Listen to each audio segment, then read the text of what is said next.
خطبے میں سننا کے بعد جو آیت کریمہ آپ حضرات کے سامنے تلاوت کی گئی، اللہ رب العالمین نے فرمایا والفجر وليال عشر، قسم ہے فجر کی اور ذی الحجہ کے ابتدائی 10 راتوں کی۔ اللہ تعالیٰ نے اس آیت کریمہ کے اندر ذی الحجہ کے جو ابتدائی 10 دن ہیں، 10 راتیں ہیں، ان کی قسم کھائی ہے۔ اللہ تعالیٰ کا قسم کھانا اس بات کی دلیل ہے کہ ذی الحجہ کے ابتدائی 10 دن بہت اہمیت اور بہت ہی فضیلت کے حامل ہیں۔ احادیث کے اندر بھی رسول اکرم صلی اللہ علیہ وسلم نے ذی الحجہ کے فضائل کو بالکل واضح طور سے آپ نے بیان کیا ہے۔ عبداللہ بن عباس رضی اللہ تعالیٰ عنہما کی حدیث ہے، وہ حدیث کے راوی فرماتے ہیں کہ رسول اکرم صلی اللہ علیہ وسلم نے فرمایا کہ اللہ تعالیٰ کو ذی الحجہ کے ابتدائی 10 دنوں میں عمل صالح، نیک عمل سب سے زیادہ محبوب اور سب سے زیادہ پسندیدہ ہیں۔ صحابہ کرام نے عرض کیا اللہ کے رسول، کیا جہاد سے بھی بڑھ کر وہ عمل ان 10 دنوں کے اندر زیادہ محبوب اور پسندیدہ ہے؟ رسول اکرم صلی اللہ علیہ وسلم نے فرمایا ہاں، اللہ تعالیٰ کو ذی الحجہ کے ابتدائی 10 دنوں میں کیے گئے اعمال جہاد فی سبیل اللہ سے بھی زیادہ محبوب اور پسندیدہ ہیں، سوائے اس شخص کے جو میدان جنگ میں، جہاد میں مال اور اپنی جان دونوں لے کر کے حاضر ہو اور دونوں میں سے کسی کے ساتھ بھی واپس نہ ہو، یعنی اللہ رب العالمین کی راہ میں وہ اپنی جان بھی قربان کر دے، اپنا مال بھی قربان کر دے، تو اس شخص کی فضیلت ان 10 دنوں سے بڑھ جاتی ہے۔ ان 10 دنوں کے اندر کیے گئے اعمال سے اس آدمی کا عمل زیادہ ہو جاتا ہے۔ اس حدیث کے اندر اللہ کے نبی صلی اللہ علیہ وسلم نے بالکل واضح طور سے، بالکل وضاحت کرتے ہوئے آپ صلی اللہ علیہ وسلم نے ذی الحجہ کے ابتدائی 10 دنوں کی فضیلت کو آپ نے واضح کر دیا۔ جہاد سے بڑھ کر ان ایام میں، ان 10 دنوں میں جو عمل کیے جاتے ہیں وہ عمل زیادہ محبوب ہیں۔ اسی طرح سے ایک اور حدیث عبداللہ بن عمر رضی اللہ تعالیٰ عنہ کی ہے، وہ حدیث کے راوی ہیں، فرماتے ہیں کہ رسول اکرم صلی اللہ علیہ وسلم نے فرمایا کہ اللہ تعالیٰ کو ذی الحجہ کے ابتدائی 10 دنوں میں کیے گئے اعمال سب سے زیادہ محبوب اور سب سے زیادہ پسندیدہ ہیں۔ بقیہ دنوں میں جو عمل صالح کیے جاتے ہیں، جن مہینوں میں نیک اعمال کیے جاتے ہیں، ان اعمال کی اہمیت ان دنوں کے مقابلے میں بہت کم ہے۔ اللہ تعالیٰ کو ذی الحجہ کے ابتدائی 10 دنوں میں جو عمل کیے جاتے ہیں وہ سب سے زیادہ محبوب اور پسندیدہ ہیں۔ لہذا رسول اکرم صلی اللہ علیہ وسلم نے فرمایا کہ جیسے ہی ذی الحجہ کا چاند نظر آ جائے، وہ مہینہ شروع ہو جائے، تم کثرت کے ساتھ اللہ رب العالمین کی تحمید، اللہ تعالیٰ کی تحلیل اور اللہ تعالیٰ کی تعریف کرو، کثرت کے ساتھ ذکر و اذکار کا اہتمام کرو۔ یہ رسول اکرم صلی اللہ علیہ وسلم کی تعلیم ہے ذی الحجہ کے ابتدائی 10 دنوں کے تعلق سے۔ اور آپ کو سن کر کے حیرت ہوگی، ابن تیمیہ رحمۃ اللہ علیہ سے سوال کیا گیا کہ شیخ یہ بتائیے، ذی الحجہ کے ابتدائی 10 دن زیادہ افضل ہیں یا رمضان کا آخری عشرہ سب سے زیادہ افضل ہے؟ ہمیں اور آپ کو معلوم ہے کہ رمضان کا جو آخری عشرہ ہے اس کے اندر ایک ایسی رات ہے، طاق راتوں میں ایک ایسی رات ہے جس کے اندر عبادت 1000 مہینوں کی عبادت سے افضل ہے۔ اگر کوئی بندہ اس رات کو پالے عبادت کرتا ہوا تو اس کی عبادت 1000 مہینوں کی عبادت سے افضل ہے۔ لہذا سوال کرنے والے نے پوچھا ابن تیمیہ رحمۃ اللہ علیہ سے، شیخ الاسلام ابن تیمیہ رحمۃ اللہ علیہ سے، کہ ذی الحجہ کے ابتدائی 10 دن زیادہ افضل ہے یا رمضان کا آخری عشرہ سب سے زیادہ افضل ہے؟ ابن تیمیہ رحمۃ اللہ علیہ نے بہت ہی بہترین انداز میں جواب دیا۔ انہوں نے فرمایا کہ دنوں کے اعتبار سے ذی الحجہ کے ابتدائی 10 دن یہ سب سے زیادہ افضل ہیں۔ اگر ہم دن کا اعتبار کریں تو یہ دن رمضان کے آخری عشرے سے بھی زیادہ افضل ہیں، لیکن اگر راتوں کا اعتبار کیا جائے، راتوں کو دیکھا جائے تو رمضان کا آخری عشرہ سب سے زیادہ افضل، یعنی دن کے اعتبار سے ذی الحجہ کے ابتدائی 10 دن سب سے زیادہ افضل ہیں اور راتوں کے اعتبار سے رمضان کا آخری عشرہ سب سے زیادہ افضل ہے۔ اسی طرح سے ابن حجر عسقلانی رحمۃ اللہ علیہ نے ذی الحجہ کے ابتدائی 10 دنوں کی فضیلت کی وجہ بیان کی ہے۔ بھائی 10 دنوں کی اس قدر فضیلت کیوں ہے؟ ان 10 دنوں کی اس قدر منقبت کیوں ہے؟ اس کی وجہ ابن حجر عسقلانی رحمۃ اللہ علیہ فرماتے ہیں، بیان کرتے ہیں کہ چونکہ ان 10 دنوں کے اندر اسلام کی جو بنیادی اور بڑی بڑی عبادتیں ہیں، جو ارکان ہیں، وہ سب ان 10 دنوں کے اندر جمع ہو جاتے ہیں۔ کیسے؟ ذی الحجہ کا جب چاند نظر آتا ہے اور اس کے دن شروع ہو جاتے ہیں، وہ مہینہ شروع ہو جاتا ہے، تو ان 10 دنوں کے اندر بندہ 5 وقتہ نمازوں کا اہتمام بھی کرتا ہے، ان میں روزہ بھی رکھتا ہے، بندہ صدقہ و خیرات بھی کرتا ہے، زکوٰۃ بھی دیتا ہے، اور ایک ایسی عبادت جو اس مہینے کے علاوہ کسی اور مہینے کے اندر جائز ہی نہیں ہے، حج، وہ ذی الحجہ ہی کے مہینے میں انجام دیتا ہے۔ لہذا اسلام کی جو بڑی بڑی عبادتیں ہیں، جو بنیادی عبادتیں ہیں، وہ تمام عبادتیں ایک ساتھ ذی الحجہ کے ابتدائی 10 دنوں میں اکٹھا ہو جاتی ہیں، جمع ہو جاتی ہیں، اس لیے ذی الحجہ کے ابتدائی 10 دنوں کی بہت زیادہ فضیلت ہے۔ اسی طرح سے ذی الحجہ کے ابتدائی 10 دنوں میں یوم عرفہ کا دن آتا ہے۔ یوم عرفہ یعنی 9 ذی الحجہ، یہ ایسا دن ہے رسول اکرم صلی اللہ علیہ وسلم نے فرمایا کہ 9 ذی الحجہ کا روزہ ایسا روزہ ہے کہ اگر کوئی بندہ ایک روزہ رکھ لے، 9 ذی الحجہ کا روزہ اگر رکھ لے، رسول اکرم صلی اللہ علیہ وسلم فرماتے ہیں، صحیح مسلم کی حدیث ہے، کہ مجھے امید ہے کہ ایک روزہ زندگی کے 1 سال ماسی کا 1 سال کا گناہ، اور مستقبل میں ان فیوچر آنے والے 1 سال یعنی 2 سال ماسی اور فیوچر کے 2 سالوں کے گناہوں کا کفارہ بن جاتا ہے۔ یوم عرفہ کے روزے کی یہ فضیلت رسول اکرم صلی اللہ علیہ وسلم نے بیان کی۔ تو چونکہ ان 10 دنوں میں ذی الحجہ کے ابتدائی 10 دنوں کے اندر اتنی بڑی بڑی فضیلتیں، اتنی اہم چیزیں آتی ہیں، اس لیے ذی الحجہ کی ابتدائی 10 دنوں کی اتنی زیادہ فضیلت ہے۔ یوم عرفہ کا روزہ 2 سال کے گناہوں کے کفارے کا ذریعہ ہے، لہذا اس دن کے روزے کا اہتمام ہمیں اور آپ کو کرنا چاہیے۔ اسی طرح سے یوم عرفہ ہی کے تعلق سے رسول اکرم صلی اللہ علیہ وسلم کی حدیث ہے، یعنی 9 ذی الحجہ، اللہ کے نبی صلی اللہ علیہ وسلم نے فرمایا کہ اللہ تعالیٰ یوم عرفہ کو یعنی 9 ذی الحجہ کو سب سے زیادہ جہنمیوں کو جہنم سے آزادی دیتا ہے۔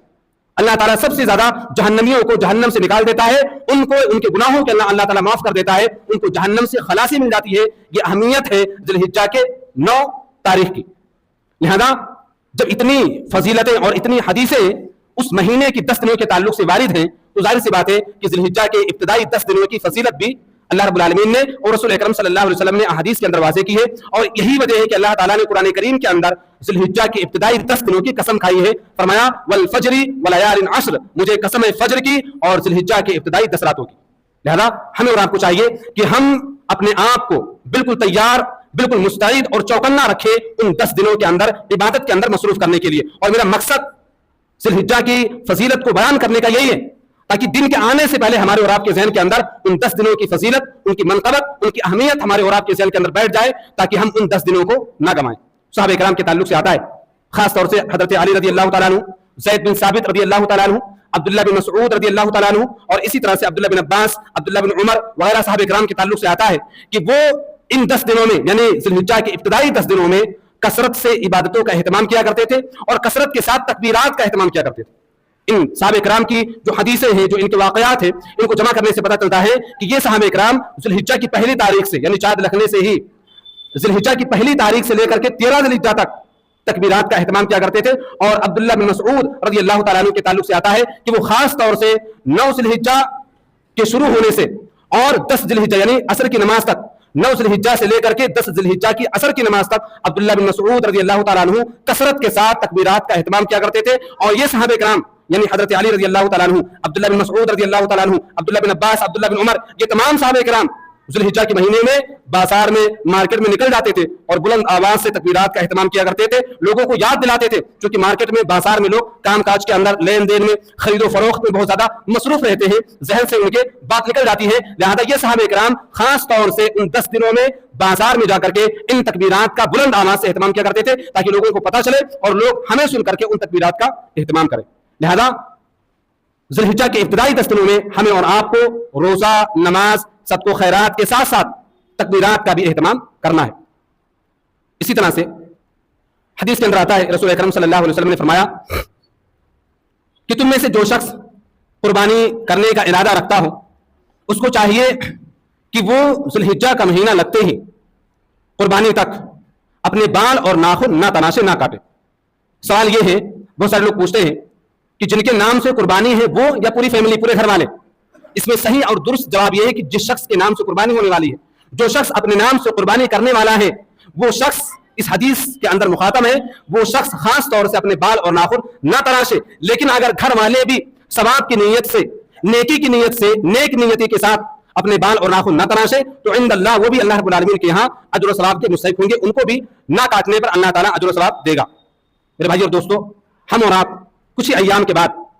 جس نبی کی سنت کو زندہ کرنے والے ہیں، یعنی حضرت ابراہیم علیہ الصلوۃ والسلام، جن کی سنت کو، جن کے طریقے کو یعنی قربانی، ہم ان کے طریقے پر جو عمل کرنے والے ہیں، جو ان کے طریقے کو زندہ کرنے والے ہیں، اور ہر سال یہ عمل ہوتا ہے۔ ابراہیم علیہ الصلوۃ والسلام، ان کے تعلق سے ہمیں اور آپ کو یہ پتا ہونا چاہیے کہ ابراہیم علیہ الصلوۃ والسلام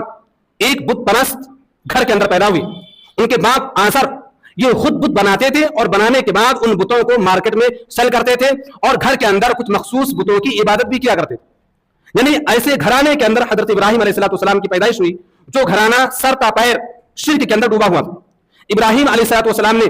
سب سے پہلے دعوت و تبلیغ کا آغاز اپنے گھر سے کیا، اپنے باپ سے شروع کیا. اپنے باپ کو یعنی اپنے والد آزر کو ابراہیم علیہ السلام نے سب سے پہلے توحید کی دعوت دی. لہذا ہمیں اور آپ کو چاہیے کہ ہم دعوت و تبلیغ کا آغاز دین اسلام کی باتیں سب سے پہلے اپنے گھر سے شروع کریں, اپنے گھر کے افراد سے شروع کریں. ہمارے گھر کے اندر جو لوگ بے نمازی ہیں, جو لوگ صراط مستقیم سے بھٹکے ہوئے ہیں, ہماری اور آپ کی ذمہ داری بنتی ہے کہ ہم سب سے پہلے ان کی اصلاح کی کوشش کریں. یہ ابراہیم علیہ السلام کی جو سنت ہے قربانی کرنا, قربانی کی یاد کو جو ہم تازہ کرنے والے ہیں, یہ صرف گوشت کھانے کے لیے نہیں ہے, بکرا ذبح کرنے کے لیے نہیں ہے. ابراہیم علیہ السلام کی پوری زندگی ہمارے اور آپ کے لیے بطور نمونہ اور بطور مثال اور بطور اسوہ ہے.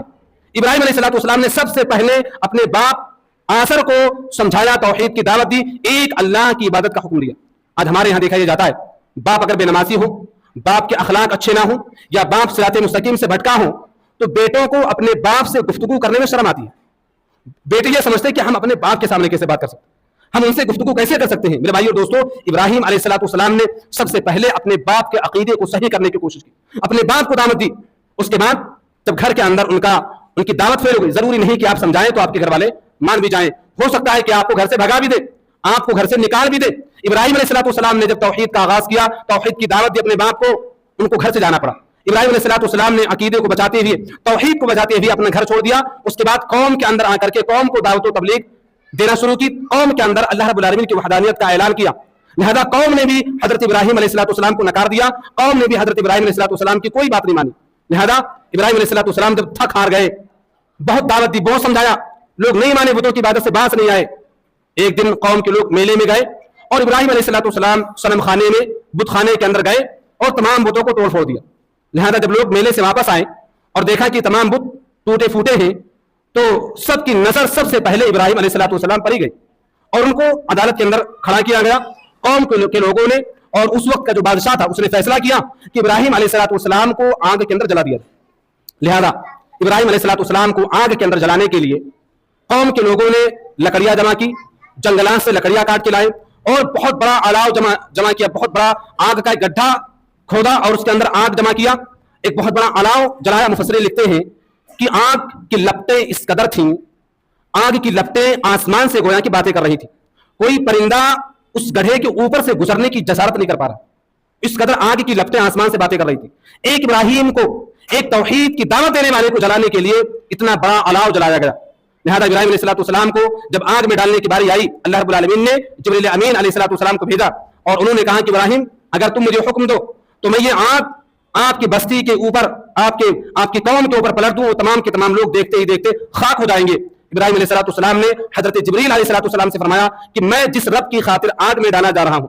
مجھے اس کی مدد کی ضرورت ہے, مجھے آپ کی مدد کی ضرورت نہیں ہے. ابراہیم علیہ السلام کا توکل آپ دیکھیں, بھروسہ دیکھیں. جبریل امین کھڑے ہیں, ایک پر مار دیں تو آگ پوری قوم کو تباہ کر دے, لیکن ابراہیم علیہ السلام کا توکل ایسا تھا, اللہ رب العالمین پر بھروسہ ایسا تھا کہ انہوں نے جبرائیل کی مدد نہیں لی. حالانکہ مدد لینا جائز تھا وہاں پر, اس کے باوجود ابراہیم علیہ السلام نے اپنے رب کو پکارا, آواز دی اور جبرائیل سے فرمایا کہ میں جس کی خاطر آگ میں ڈالا جا رہا ہوں, مجھے اس کی مدد کی ضرورت ہے. لہذا اللہ رب العالمین نے آگ کو یہ حکم دیا, یا نار کونی بردا و سلاما, اے آگ تو ابراہیم کے لیے امن و شانتی والی اور سرد ہو جا, بالکل سلامتی والی ہو جا. لہذا اللہ رب العالمین کے حکم سے ابراہیم علیہ السلام کے لیے آگ گل گلزار ہو گئی. میرے بھائیو دوستو, ہم جس نبی کی سنت کو زندہ کرنے والے ہیں, ان کی زندگی کو پڑھنے کی ضرورت ہے. ان کی زندگی کے اندر بہت سارے نمونے ہمارے لیے ہیں, بہت سارے اسوے ہمارے لیے ہیں, بہت سارے اسباق ہمارے اور آپ کے لیے ہیں. ان کی زندگی سے ہم اور آپ بہت کچھ سیکھ سکتے ہیں. اپنے گھر سے تبلیغ کا آغاز کریں, سب سے پہلے باپ سے آغاز کریں, فیملی سے آغاز کریں, اس کے بعد قوم کے لوگوں کو, سماج میں, بستی میں دعوت و تبلیغ کا آغاز کریں. اور سب سے اہم چیز ہمارا اور آپ کا عقیدہ ابراہیم علیہ السلام کی طرح ہونا چاہیے. اللہ رب العالمین پر توکل اور بھروسہ ابراہیم علیہ السلام کی طرح ہونا چاہیے, تو اللہ رب العالمین کی مدد بھی ہمارے اور آپ کے پاس آئے گی. لہذا ہمیں اور آپ کو چاہیے کہ ہم ابراہیم علیہ السلام کی زندگی کو, ان کی سیرت کو پڑھنے کی کوشش کریں. یہ دن چونکہ کچھ ہی دنوں کے بعد ذوالحجہ کے ایام شروع ہو جائیں گے اور ہر جگہ آپ ابراہیم علیہ السلام کا تذکرہ ہی سنیں گے. لہذا یہ موقع بہترین موقع ہے ابراہیم علیہ السلام کی سیرت کو, ان کی زندگی